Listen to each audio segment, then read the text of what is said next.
Қуанышыңыз құтты болсын. Сіз қазір үйдегілеріңізге қазір келемін деп кетіп қалған адам ұқсап жүрсіз ғой деген. Қысылмаңыз, еңсеңізді көтеріңіз. Менің ұстазым Нұрлан Еспанов айтады, ол бірақ білмейді менде шәкірті бар екен. 50 жас деген бір сорлы жас деп. Ойбай, неғып десем, ғашық болайын десең кәрі сияқсың, өліп қалайын десең жас сияқсың депті. Сондықтан да қысылмаңыз, еңсеңізді көтеріңіз. Анау мынау адам 50-ге келіп той жасамайды. Қанша тойға бардым, кредитсіз той жасаған сізден көріп отырмын. Бұл маңдай тер, құрметті ағай, тойдың болғаннан болады қызық деген, осы ресторан таппай жатып, бұл кісілер мені іздеп тауып алған ғой. Сондықтан да сәл сабыр сақтап, бүгінгі тойда көңілді қылып өтсейік. Тойдың жақсы өтуі тамадаға байланысты деген. Біз келсеміз, тамадаға байланысты, бірақ 50% тамадаға байланысты. Қалған 30%-ы тойға келген қонақтарға байланысты. Ал қалған 20%-ы той иелерінің қас-қабағына байланысты. Енді мына қас-қабаққа қараңыздар.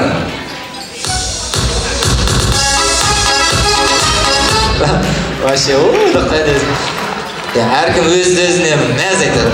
Бетек енді Нұралыға, ер азамат дейді, жұбайының қолынан ұстаса 10 сауап екен ғой. Анаң қара. Ал егер де ер азамат дейді, жұбайының жүзіне қарап тұрып, жай ғана жымиса, 100 сауап дейді ғой. Ойбай, сіз осы күнге дейін бетіне қарап күлмеген адам сияқсыз ғой. Ал енді ер азамат дейді, жұбайының маңдайынан сүйсе 1000 сауап дейді ғой. Ал егер де дейді, осының бәрін халықтың көзінше істесе, ұят болады депті ғой. Рахмет, бұл жай ғана әзіл қалжың. Неше бала-шаға бар, Құдай көп көрмесін? 5 бала-шаға бар. Қанша ұл, қанша қыз бар? 3 ұл, 2 қыз. 2 ұл, 3 қыз. Сіз қазір 50-ге келіп вообще кетіпсіз ғой. Мен ана жоғарда отырған апамның жасын берсе вообще кетейін деп тұрсың ғой сен мына жаққа. Бетек енді үлкеніңіздің есімі? Тоғжан. Тоғжан. Туған күні? Болды, өте керемет жауап болды, Аллаға шүкір. Кенженің есімі? Шыңғыс. Туған күні қашан? Олар біле ма негізі екеуінің ата-анасы екендерді? Бетек енді үлкенін шақырайықшы, есімі? Тоғжан. Тоғжан қайда? Тоғжан?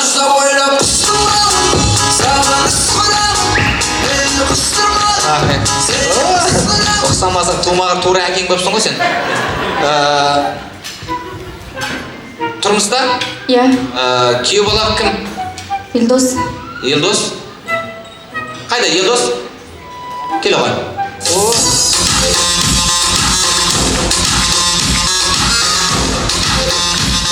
Ойбай жан, сен бүткіл әдеміліктің бәрін саған бере сатты ғой Құдай, иә?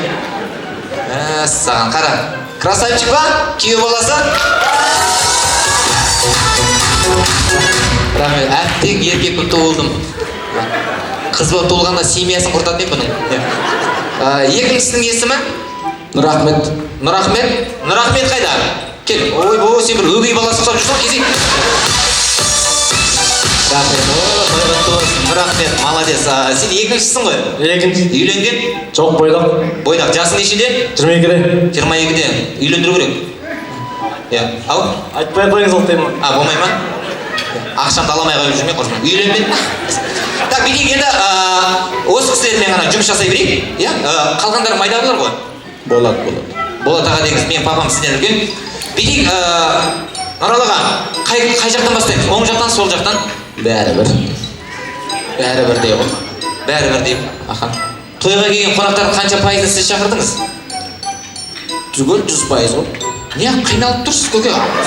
Еңсеңді көтер. Баяғыда бір кісі айтқан екен, сүмірейме жүрді, жесіп жүрген ешкім жоқ деп. Еңсеңізді көтеріңіз. 50-ге келгендер де бар, келмегендер де бар. Айттым ғой, кредитсіз той жасап отқан сіз ғана ғой. Шүкір тәуба. Көтер еңсеңді. Оң қолды көтереміз. Как президент ұсап жүріп айтамыз. Кез келген тамаданың істейтін әдісі той иесі халыққа көрсету, ол тамаданың міндеті. Сондықтан да жүріп өтіңіз, назардай құсап. халық сіздің қолыңызды ұстауға армандау керек. Сіз тоқаяқ ұстап бермей кетіп қалуыңыз керек қой. Иә, түсінікті ғой? Кіріңіз образға. Ал құрметті ағайын, алдарыңызда Қазақстан Республикасының тұңғыш президенті Нұрсұлтан Назарбаевтың орнына тастап кеткен қазақтың қарапайым қара домалақ Асқар Тауды әкеміз, 5 баланың әкесі алдарыңызда. Ne kadar gitti?